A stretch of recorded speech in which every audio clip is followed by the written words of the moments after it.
Welcome back to Doctorspective. So, what if the device sitting in your pocket right now knew something about your mental health before you did? I know, it sounds a bit like science fiction, right? But artificial intelligence is rapidly changing the way depression and anxiety are detected. Today, smartphones can actually analyze your sleep habits, physical activity, typing patterns, voice changes, and even daily routines to identify early warning signs of mental health problems. But can an app really recognize depression before a doctor does? Or, even before you notice the symptoms yourself? How accurate is this technology? Can it save lives? Or does it raise some seriously massive concerns about privacy and trust? Well, in this explainer, Doctorspective explores the science behind AI-powered mental health detection, how these technologies work, what researchers have discovered, their biggest advantages, their limitations, and what the future of digital mental health care could look like. You're definitely going to want to stay until the end because what you're about to learn might completely change the way you think about your smartphone and your mental health. Let's dive in. Okay, here's our quick roadmap for today. We're going to cover this in 6 parts, starting off with the global mental health crisis, followed by the rise of AI therapists, and the 4 main types of care apps out there. Then we'll dive into whether these apps actually work, hit on the severe privacy limitations you absolutely need to know about, and finally, we'll wrap up with the future of digital care. So that brings us to the million-dollar question that researchers, doctors, and tech developers are all fiercely debating right now. Can an app actually replace therapy? We're essentially weighing digital convenience on one hand against clinical reality on the other. And to really answer that, we first need to understand why these apps are popping up everywhere in the first place. Section 1, the mental health crisis. Look, the stakes here are absolutely massive. Mental health has become one of the world's most pressing healthcare challenges. We're talking about anxiety, depression, and burnout affecting hundreds of millions of people globally.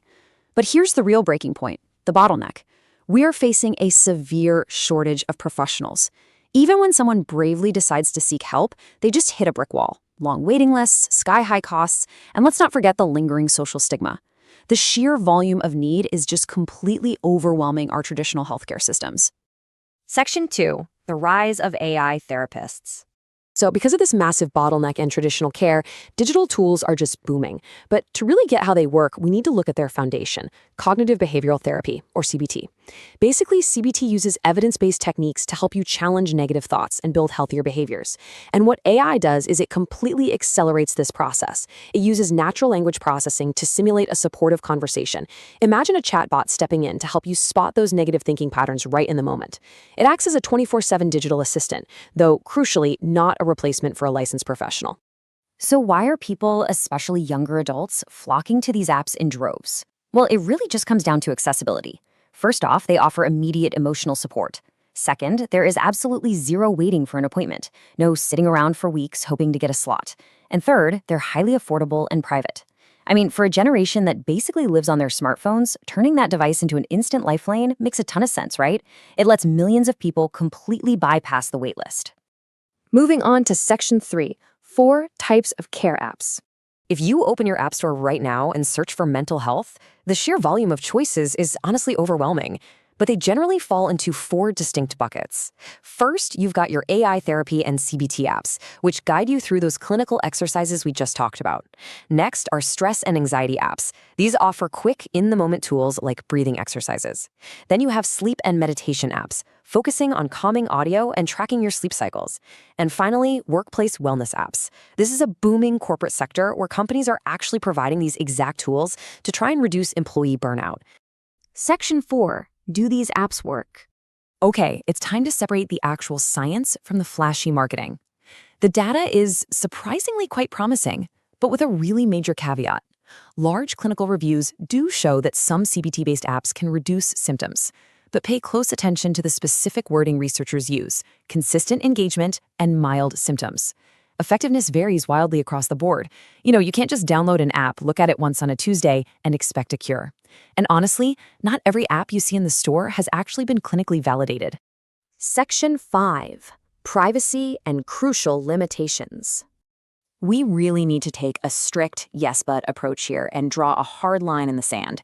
Yes, apps are highly capable tools for managing things like mild anxiety, everyday stress, and maybe some trouble sleeping. But, and this is a huge but, experts emphatically warn that they must never, ever replace emergency psychiatric care or licensed treatment for serious mental illnesses. We're talking about severe depression, bipolar disorder, schizophrenia, or suicidal thoughts. In those critical situations, professional medical care isn't just an option, it's absolutely essential. To really hammer this point home, let's look at what the U.S. National Institute of Mental Health says. They advise, choose apps carefully and look for evidence, qualified developers, crisis resources, and transparency. Basically, they're urging you to play detective before handing your mental health over to an algorithm. You really need to know who built this thing, what the actual science behind it is, and exactly what happens if you experience a genuine crisis. And you know that word transparency? Well, that leads us to a massive, glaring red flag: privacy. Mental health apps collect some of the most sensitive data you can possibly imagine.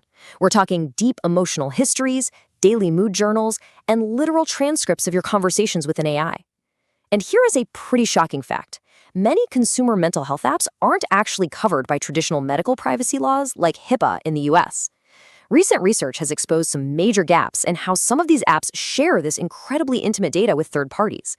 So it is absolutely vital to thoroughly review those privacy policies before pouring your heart out to a piece of software. Finally, Section 6, the future of digital care. So despite those privacy hurdles, the AI train is definitely not slowing down. Researchers are already looking way ahead to systems that go far beyond just a simple text chatbot. Just imagine an AI that actively analyzes your sleep quality, reads data from your smartwatch, tracks your physical activity, and monitors your daily routines to provide hyper-personalized care recommendations. The field is even diving into virtual and augmented reality therapy. But arguably, the most important development on the horizon is integration. AI designed specifically to work alongside licensed human therapists, giving them better data to assist you rather than trying to replace them entirely. So, what's the big takeaway from all of this? Mental health apps are undeniably powerful. They're helping to bridge that massive gap between realizing you have a problem and actually getting professional care. They're fantastic for building emotional awareness and taking the edge off mild anxiety. But the bottom line is this: they are supplements, not substitutes. Think of them as a really handy tool in your toolkit, not the doctor in the room. Which leaves us with one final, pretty provocative thought to chew on. As these tools become more advanced and completely woven into our daily routines, a brand new trade-off emerges. Are you comfortable trading your highly sensitive, deeply personal emotional data for the convenience of personalized digital care? It's a question we're all going to have to answer, as the smartphone becomes our first line of defense.